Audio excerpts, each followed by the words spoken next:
Kebenaran adalah kebenaran. Bawakanlah Katakan narasi ya yang untuk baik. ya, Bawakanlah katakan narasi tidak yang untuk membangun. tidak. Bawakanlah narasi yang penuh dengan kesejukan.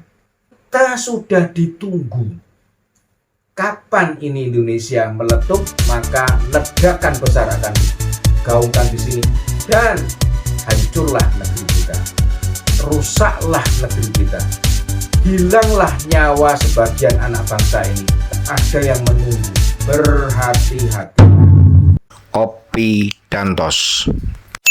Sobat-sobatku semuanya, keputusan Mahkamah Konstitusi mengenai gugatan pengujian Undang-Undang Pemilu nomor 7 tahun 2017 telah selesai. Dengan didapatkan hasil beberapa gugatan ditolak oleh Mahkamah Konstitusi karena tidak sesuai dan bukan domainnya Mahkamah Konstitusi. Ada satu gugatan yang diterima sebagian, bukan seluruhnya, sebagian. Sebagian itu adalah yang menyatakan bahwa jika sang calon ini telah berpengalaman atau sedang menjabat sebuah jabatan publik yang melewati proses yang namanya pilkada. Sehingga untuk usianya jika di bawah 40 tahun boleh mengikuti atau mendaftar sebagai capres atau diusung sebagai capres atau cawapres. Disinilah letak perdebatan. Di semua pembicaraan yang dibawa adalah sejak awal kenapa yang 3 gugatan ditolak, yang ini diterima. Seperti seolah-olah ada sebuah penyesatan yang saya lihat. Karena memang Mahkamah Konstitusi mengatakan bahwa persyaratan capres maupun cawapres itu adalah berusia minimal 40 tahun atau yang disetujui sobat-sobatku semuanya sudah berpengalaman atau sedang menjabat. Nah, yang dipenggal oleh banyak orang seolah-olah menarasikan minimal 40 tahunnya ini. Kenapa ini tidak ditolak? Kenapa ini disetujui? Dua hal yang berbeda dengan yang sudah ditolak. Yang ini adalah lebih terfokus kepada kata-kata yang menyertai syarat minimal 40 tahun. Inilah yang disetujui oleh Mahkamah Konstitusi dan inilah yang dibawa ke batu ujinya Undang-Undang Dasar 1945. Karena Mahkamah Konstitusi menguji undang-undang yang berada di bawah Undang-Undang Dasar 1945 atau turunan dari undang-undang ini agar undang-undang ini sesuai dengan apa yang ada tertulis di Undang-Undang Dasar 1945.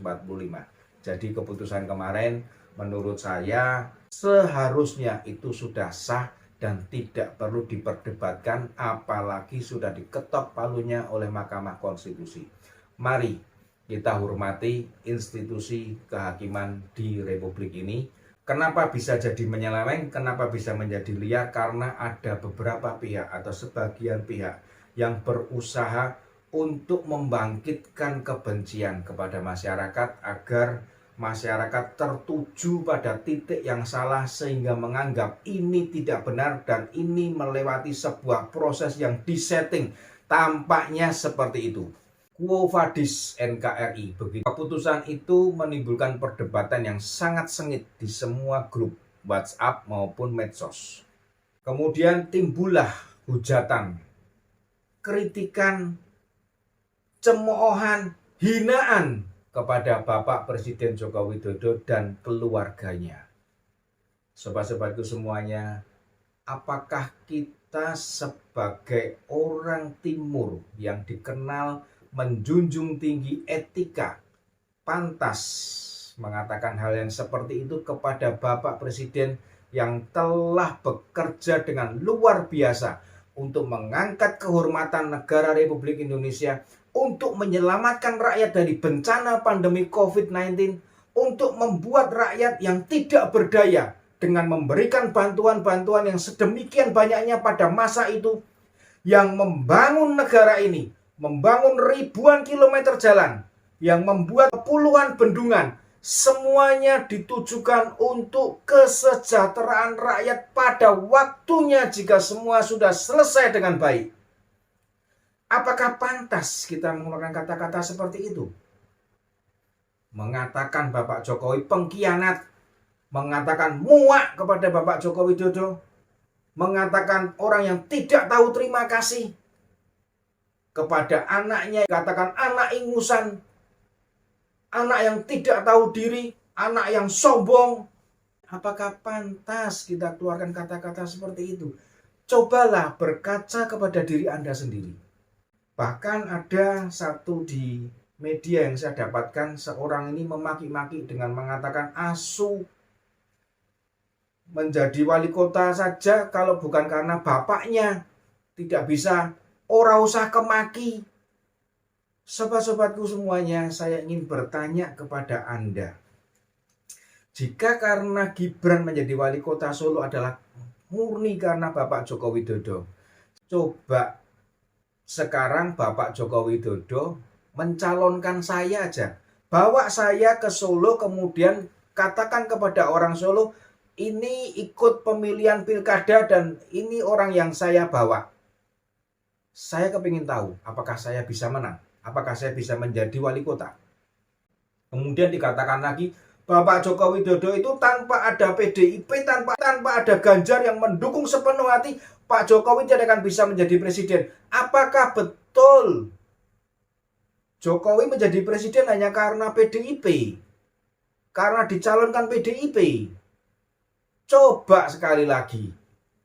PDIP, tolong singkirkan Ganjar dan Mahfud MD. Calonkan saya sebagai Presiden Republik Indonesia tahun 2024. Saya nanti akan bawa wakilnya. Saya mau lihat apakah rakyat Indonesia yang memiliki hak pilih akan memilih saya menjadikan Presiden Republik ini. Tidak segampang itu dan tidak semimpi indah seperti itu. Semua ada proses, semua ada penilaian. Semua ada hal yang akan dipilih oleh rakyat. Yang menentukan menjadi presiden atau tidak adalah rakyat Republik Indonesia yang memiliki hak pilih. Betul, tanpa ada PDI, Bapak Jokowi tidak bisa mencalonkan diri. Karena sesuai undang-undang, yang bisa mencalonkan sebagai capres atau cawapres adalah partai politik. Itu adalah sarana untuk memenuhi persyaratan, mereka dibawa oleh partai politik. Tetapi selanjutnya yang menentukan menjadi presiden rakyat. Ayolah kita sadar. Janganlah kita menyombongkan diri kita. Janganlah kita menaikkan derajat kita demikian tinggi dan menjatuhkan derajat Joko Widodo yang notabene sudah bekerja keras, berusaha keras seperti ini untuk kita, untuk Republik Indonesia. Hargailah Bapak Presiden Joko Widodo. Hormatilah Bapak Presiden Joko Widodo. Jangan seperti ini. Jika Anda berkampanye dengan menjelekkan keluarga Jokowi, dengan membangkitkan kebencian kepada keluarga Jokowi, dengan maksud Anda menunjukkan bahwa calon yang Anda bawa lebih baik dari Joko Widodo, belum tentu calon Anda dipilih. Karena orang di bawah, masyarakat di bawah akan menilai Anda berkampanye dengan model seperti itu.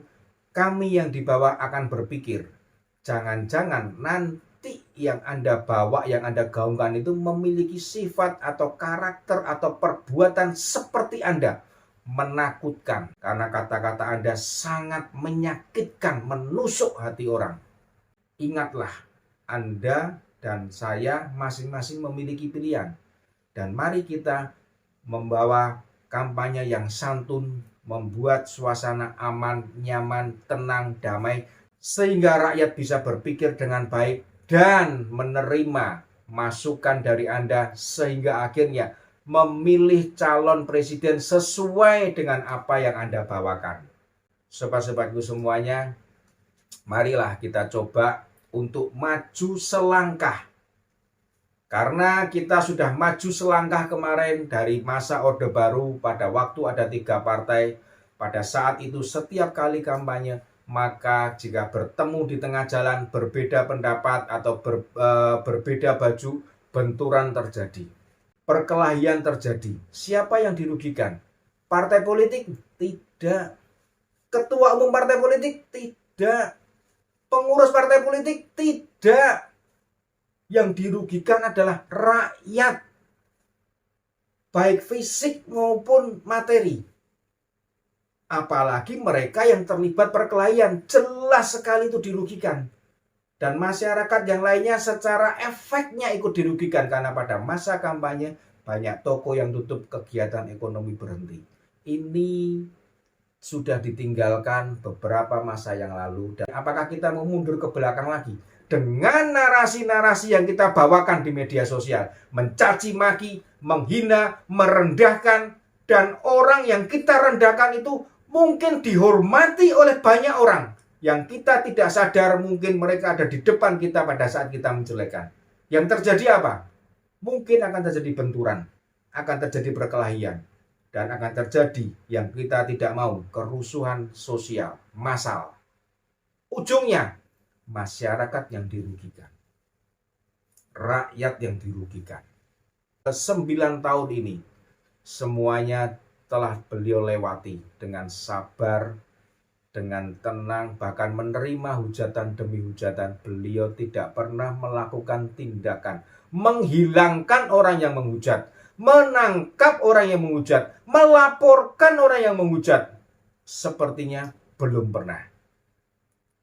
Apakah dengan kelemahan yang sebetulnya adalah kebaikan bagi kita, kita mau memanfaatkan dengan sebebas-bebasnya, kita membunuh karakter dari seorang yang bernama Joko Widodo dan keluarganya, terutama Gibran Rakabuming Raka, yang besok atau hari ini akan diumumkan dibawa ke KPU oleh Prabowo Subianto bersama-sama dengan partai koalisinya untuk mendaftarkan diri sebagai capres dan cawapres dari Koalisi Indonesia Maju. Apa salahnya Gibran? Dia memiliki hak konstitusi sebagai warga negara untuk dipilih dan memilih. Ada pihak-pihak yang mengingini berkuasa di negeri ini. Ada pihak-pihak yang mengingini negeri ini terbenturkan satu dengan yang lain. Ada yang mengingini negeri ini kacau agar negeri ini bisa dikuasai. Mungkin juga oleh pihak asing yang ikut campur tangan. Berhati-hatilah. Ada juga sebuah organisasi yang sampai hari ini walaupun sudah dibubarkan oleh pemerintah, tetapi selnya masih berjalan. Dan itu pun kemarin dibuktikan dengan hasil kerja yang sangat luar biasa oleh Densus 88. Berhasil menggagalkan rencana dengan menangkap 6 orang terduga terafiliasi dengan terorisme di Kalimantan dan di Sulawesi. Sobat-sobatku semuanya, kita sudah ditunggu. Kapan ini Indonesia meletup, maka ledakan besar akan digaungkan di sini dan hancurlah negeri kita. Rusaklah negeri kita. Hilanglah nyawa sebagian anak bangsa ini karena perbuatan biadab yang seperti itu hanya untuk menguasai Indonesia, menghalalkan segala cara. Sobat-sobatku semuanya, ada yang menunggu. Berhati-hatilah. Mari kita mengalahkan calon yang tidak kita sukai dengan hal-hal yang positif kepada masyarakat.